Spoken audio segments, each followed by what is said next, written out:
19 तारीख की बात है। मेरा परिवार विदेश गया हुआ था, उसको लेने के लिए मैं रेलवे वहाँ पे गया था एयरपोर्ट। और वहाँ से जब मैं आया तो ट्रेन में जब मैं बैठा तो 2 यात्री पहले से बैठे हुए थे। उनसे मैंने आग्रह किया, चूँकि सीटें हमारी अलग अलग थी, तो उन्होंने उसको मना कर दिया। उसके बाद हमने जो सीटें थी उन्हीं में बच्चों को बैठा दिया, पत्नी बच्चे। और उसके बाद मैं बाहर निकल गया बात करने के लिए कि शायद टीटी से मैं रिक्वेस्ट करूंगा किसी से, तो शायद हमारा कहीं और अरेंजमेंट हो जाए, क्योंकि ये लोगों ने नाश्ता नहीं किया था, भूखे थे, इन लोगों को भोजन करना था और ट्रेन स्टार्ट होने में लगभग आधा घंटा शेष था।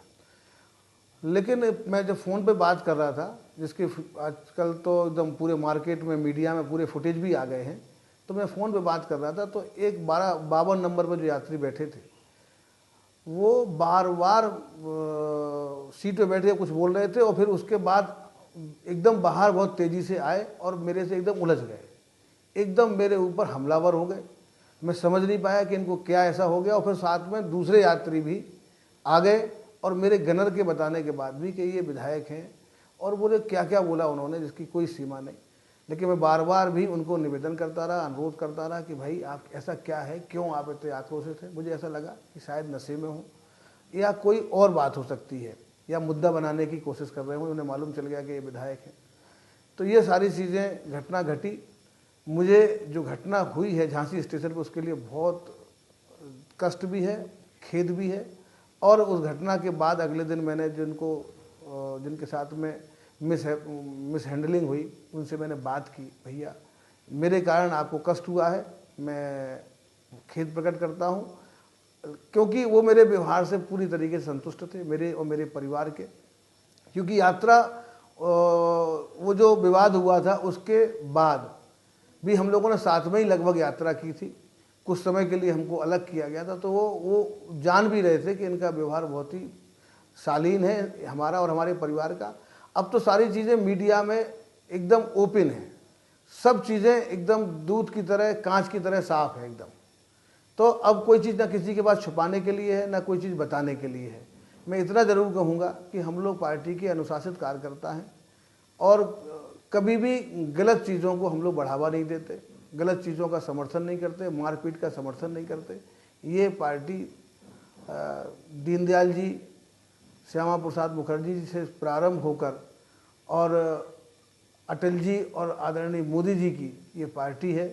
यहाँ अनुशासन प्राथमिकता पे है और अनुशासन की कसौटी पे कसने वाला ही कार्यकर्ता यहाँ पे रह पाता है, अन्यथा उसको बड़ी मुश्किल होती है काम करने में। तो हमारे यहाँ पहली शर्त अनुशासन है और उसका हम लोग पालन करते हैं। 30 वर्ष से अधिक हम लोग पार्टी में हो गए हैं और दूसरी पीढ़ी है हमारी भारतीय जनता पार्टी में।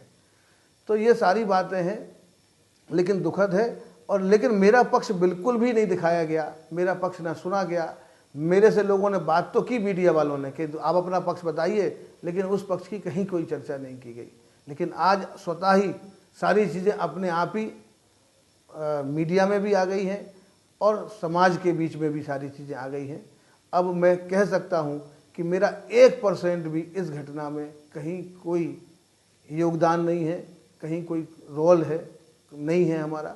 मैं पूरी तरीके से इस घटना से नावाकिफ हूँ। मारपीट करने वाले कौन? मारपीट करने वाले कहीं ना कहीं वो मेरे से जुड़े हुए कार्यकर्ता थे, क्योंकि उनको सूचना हो गई थी कि विधायक जी के साथ बहुत ही गंदा व्यवहार किया है, जो अति उत्साह में आके और उन्होंने ये घटना कर दी।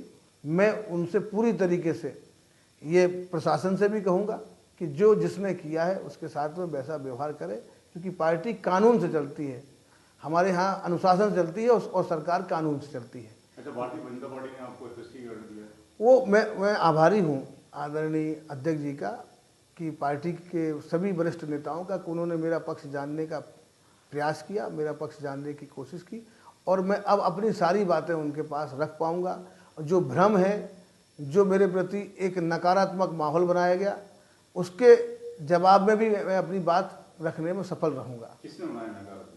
ये मीडिया ने बनाया, मीडिया के लोगों ने बनाया, विपक्ष ने बनाया। कांग्रेस मुद्दा विहीन है, समाजवादी पार्टी मुद्दा विहीन है, छोटी छोटी बातों को वह बड़ी बात बनाने की कोशिश करते हैं, और उनके समय बड़ी बड़ी घटनाएं हुई उनको बड़े सामान्य रूप से देखते थे। लेकिन हमारे यहाँ कानून का राज है, मोदी जी के और आदरणीय योगी जी के ज़माने में इनके रिज्यूम में कानून का राज है, और कानून की बात होती है, गलती कोई भी करे, कितना भी बड़ा व्यक्ति क्यों ना हो, कानून अपना काम करता है।